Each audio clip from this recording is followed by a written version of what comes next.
In Georgia, a 14-year-old student opened fire at the Appalachia High School in the city of Winder Wednesday, killing two students, both also age 14, Mason Schermerhorn and Christian Angulo, and two teachers, Richard Aspinwall and Christina Irami. At least 9 other people were wounded and taken to the hospital with injuries.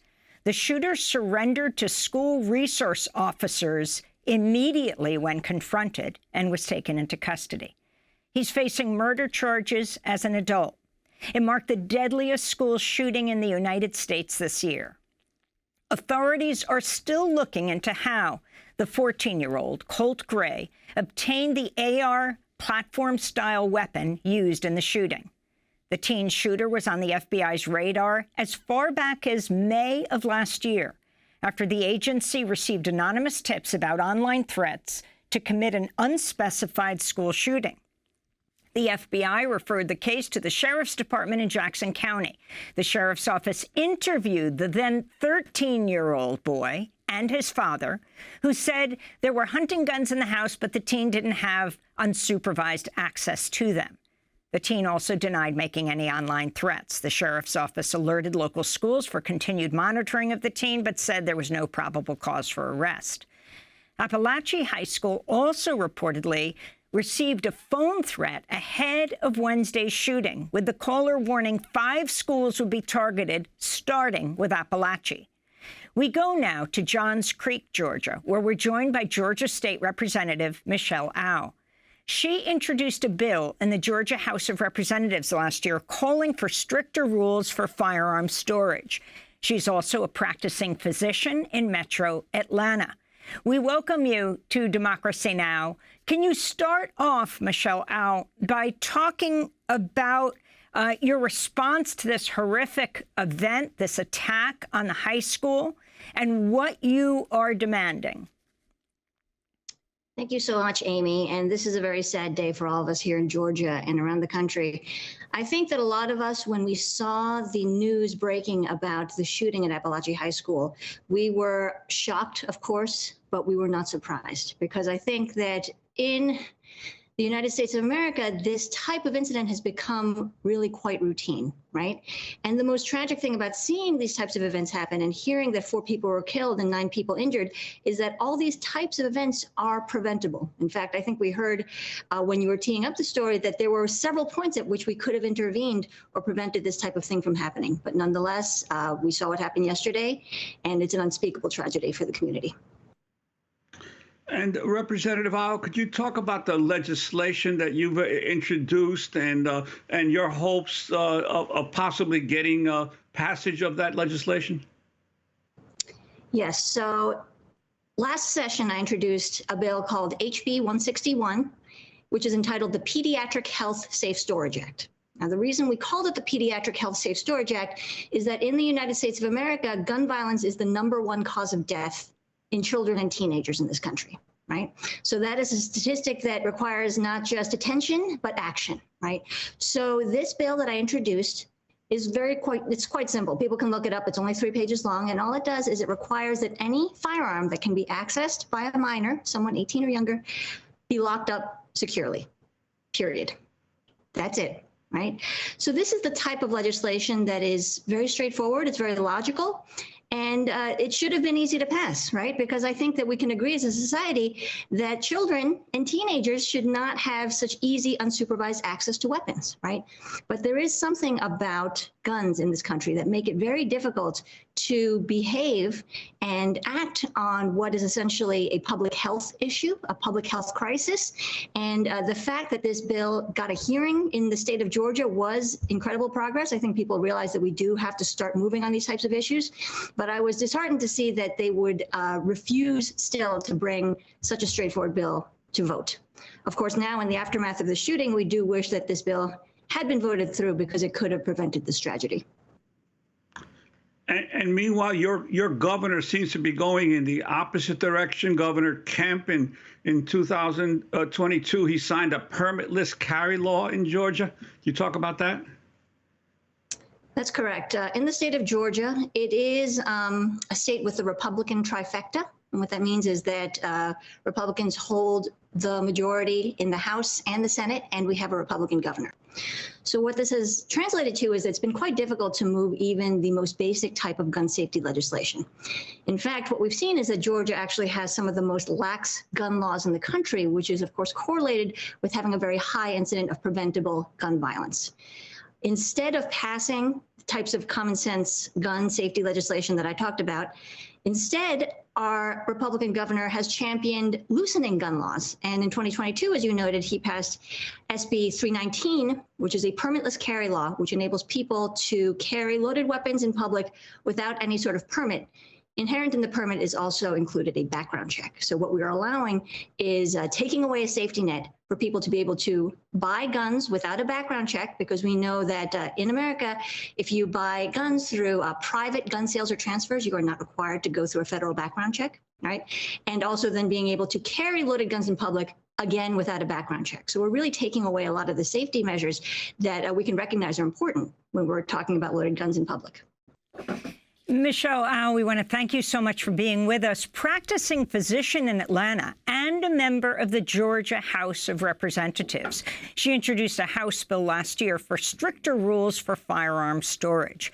I want to bring in Chris Brown, president of Brady, one of the oldest gun violence prevention organizations in the United States, named after Jim Brady, who was the press spokesperson for President Ronald Reagan. When there was an attempted assassination of President Reagan, Brady was shot in the head. Chris Brown, if you can take this story national. Yesterday, when Kamala Harris, running for president, was getting ready to give her economy address in New Hampshire, she had to address this issue because the shooting had taken place. But I didn't hear her calling for an assault weapons ban. Can you talk about what Brady is calling for? Brady has long called for an assault weapons ban. Jim and Sarah Brady are responsible for the federal assault weapons ban that was put into effect the year after the Brady law passed in 1993.